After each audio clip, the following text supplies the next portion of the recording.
Eu queria começar reforçando a preocupação de Vossa Excelência, senhor presidente. Eu disse a semana passada que entre março do ano passado e março desse ano foram vendidos 52 milhões de comprimidos desse chamado kit tratamento precoce só nas farmácias privadas do Brasil. É muito importante essa investigação porque, com toda certeza, tem gente que ganhou dinheiro e muito dinheiro com essa história de tratamento precoce e por aí vai. Bom, mas eu queria me dirigir ao ministro dizendo que quando o Congresso Nacional convoca um ministro ou integrante do governo, convoca alguém que vem falar pelo governo.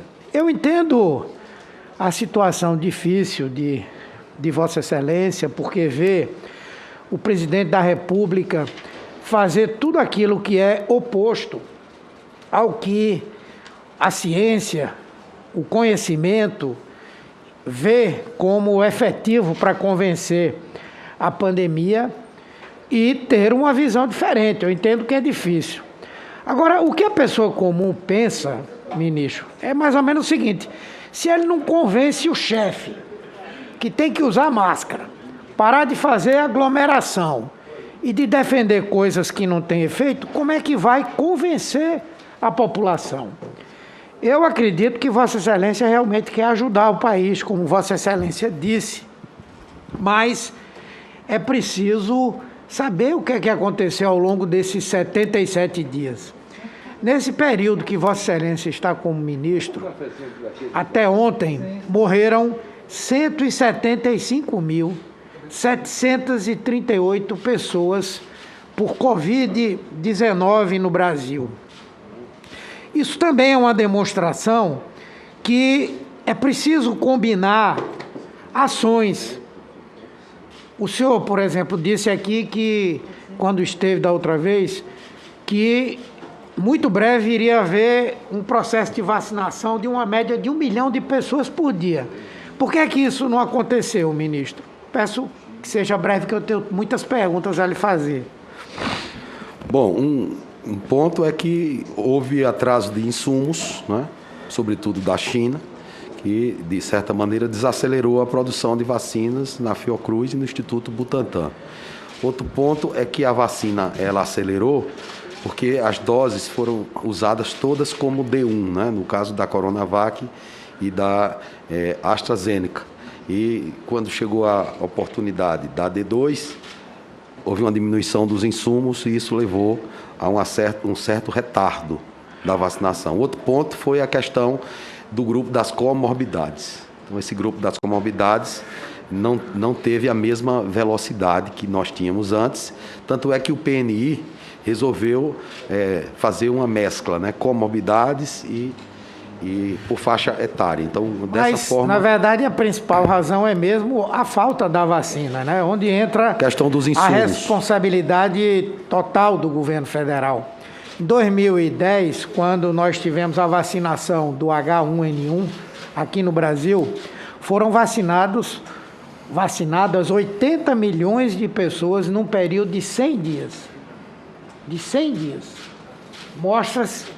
É evidente, então, que nós temos um problema grave, que é exatamente a falta de vacina, pelas razões que nós sabemos. Eu queria perguntar a Vossa Excelência disse que despacha eventualmente com o presidente da República. O que é essa frequência? Existe um gabinete de crise, ministério, presidente? O senhor é recebido quantas vezes por semana, já que nós estamos numa crise gravíssima? Quinzenalmente há uma reunião com o gabinete de crise, no qual participa o presidente do Senado Federal, o presidente da Câmara dos Deputados. E com o presidente diretamente? Diretamente com o presidente, despacho sempre com ele, pelo menos uma vez por semana eu estou com o presidente, especificamente para tratar sobre saúde, ou em reuniões do Ministério, que acontece com certa frequência. É muito pouco, presidente. Ministro, na verdade nós deveríamos ter... Era um gabinete de crise que o presidente da República tomasse conhecimento de tudo diariamente e tivesse uma participação plena. O problema de Vossa Excelência é o mesmo dos outros ministros que tentaram fazer um trabalho, exceto o ministro Pazuello. É que Vossa Excelência preconiza uma coisa e o presidente preconiza outra. Enquanto Vossa Excelência está querendo defender um enfrentamento com base no que todas as autoridades sanitárias dizem, o presidente da República insiste na sua tese da imunidade de rebanho, faz aglomerações, como foram mostradas aqui, defende tratamentos ineficazes e, com isso, o problema vai se agravando. E agora que nós estamos diante da iminência, pelo que se diz, de uma terceira onda. Na avaliação do Ministério, nós vamos ou não ter uma terceira onda? Qual é a avaliação, o balizamento que Vossa Excelência faz? Senador, até bem pouco tempo, os estados, os municípios, eles tinham uma restrição maior do movimento da população, estavam fechados, né? Houve uma abertura. Então, com essa abertura, há uma tendência de novos casos e isso faz com que haja um aumento dos óbitos. Outro ponto é a estação climática que vivemos, onde há uma tendência a maior circulação do vírus. Então, para mim, ainda não está caracterizada uma terceira onda. Eu acho que estamos ainda nessa segunda onda em um platô elevado de casos. E a minha esperança para conter isso é a vacina. Então, a situação é grave, não é? Situação sempre de muito cuidado, né, senador? É uma situação grave. E pelo que dizem os epidemiologistas, infectologistas, nós estamos entrando realmente numa terceira onda, né? E foi justamente no momento que nós estamos começando uma terceira onda que o governo decidiu, e eu queria saber a opinião de Vossa Excelência, porque foi dito que chegou a haver uma reunião ministerial para decidir isso, e certamente teriam sido ouvidos os ministros, que o Brasil se decide a patrocinar essa Copa América. Não é a mesma coisa, a Taça Libertadores e a Sul-Americana e o Campeonato Nacional não são a mesma coisa. Nós vamos receber aqui durante um período, só de jornalistas, eu pensava que eram 1.600, mas o ministro, o senador Renan disse que são 2.000 jogadores, comissões técnicas, e nós já tivemos a vivência no Campeonato Nacional. Diferentemente do que disse Vossa Senhoria, Vossa Excelência, não foi uma única pessoa que contraiu a Covid-19, foram mais de 320 entre atletas, comissões técnicas. Houve inclusive um caso de morte, um massagista do Flamengo. Vossa Excelência devia lembrar que o primeiro jogo do Campeonato Nacional, no ano passado, foi adiado porque 10 jogadores do Goiás estavam infectados com Covid-19.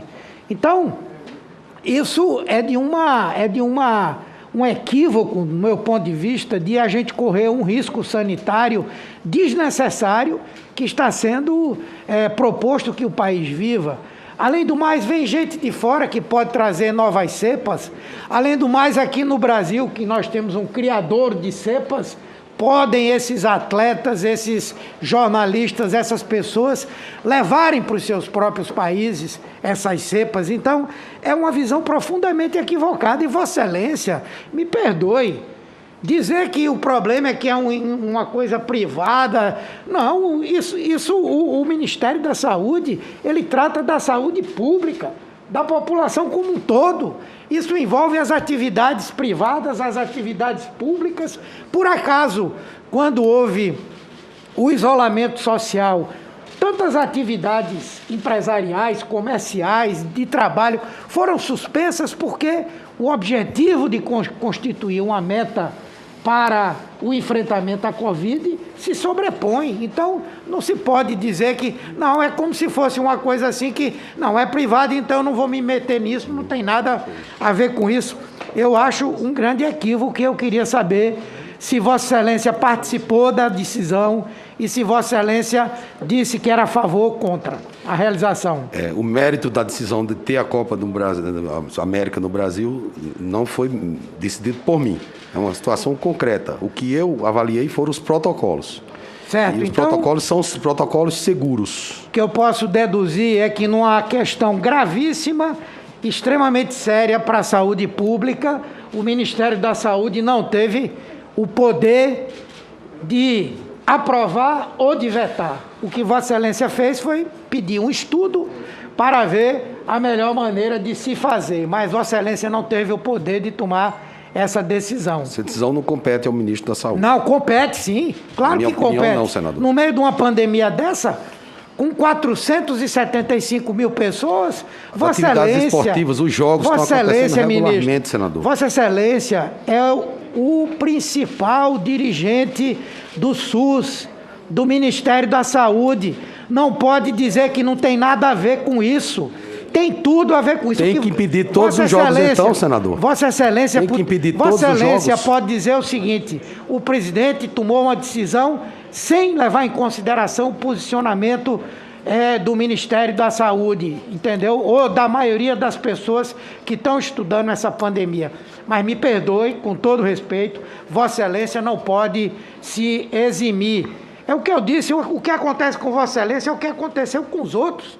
O presidente não lhe ouve, Vossa Excelência não tem autonomia, ele faz as coisas da cabeça dele, única e exclusivamente.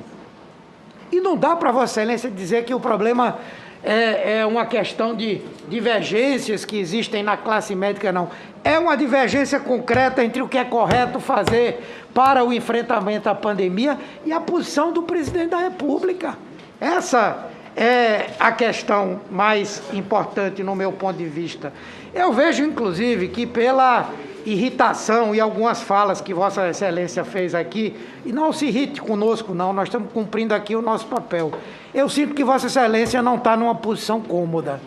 Aliás, eu até vejo que aqui, quando vem algumas pessoas, vem gente de todo canto para defender, não é verdade?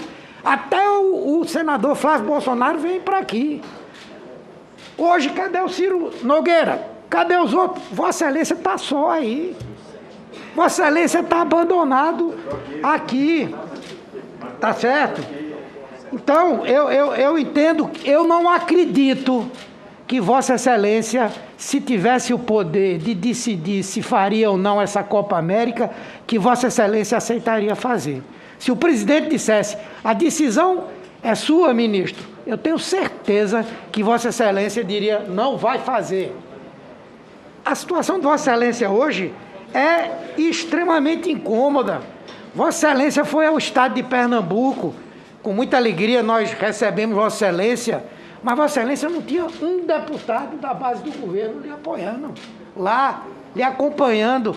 Vossa Excelência entregou um concentrador de oxigênio que o governador do estado já tinha entregue. Ainda botaram Vossa Excelência nessa situação vexatória. Quer dizer, eu acho que Vossa Excelência está saindo. Eu acho. Porque eu também torço que não, porque pode vir, não é, pode ser que Pazuello volte, mas eu acho que não há possibilidade de alguém que queira fazer um trabalho sério nesse país, de poder fazê-lo dentro desse governo. É o mesmo problema da doutora Luana. Veio aqui e falou que era técnica, que era não sei o quê. Era técnica, era tudo, mas veio participar de um governo como esse. Então, eu espero que esse objetivo seja conquistado, de nós termos toda a população vacinada até o final do ano, mas não acredito muito, não. Por último, eu queria perguntar a Vossa Excelência sobre a questão do kit intubação. Eu recebi informações dos secretários estaduais de saúde de que a situação é muito difícil em relação aos kits de intubação, não é? Eles dizem, por exemplo, que as aquisições por registro de preços nacionais pelo Ministério da Saúde está sendo realizada, mas que as entregas ocorrem de uma maneira parcelada, com pequenos quantitativos.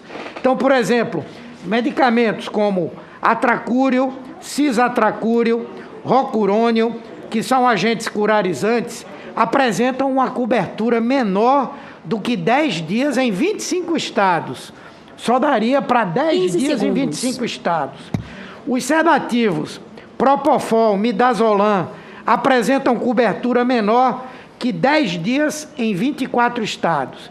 Eu queria que Vossa Excelência pudesse me dizer bem concretamente e objetivamente, podemos ficar tranquilos O Brasil pode ficar tranquilo que nenhum paciente vai se acordar porque está entubado e não tem sedação, nem tem uso desses medicamentos que são relaxantes musculares. O Ministério da Saúde garante que não vai faltar os medicamentos que compõem, senador, o kit de intubação. Fizemos uma importação, através da OPAS dos Estados Unidos, 5,5 milhões de itens do kit da intubação, 1 milhão entregue para distribuição essa semana.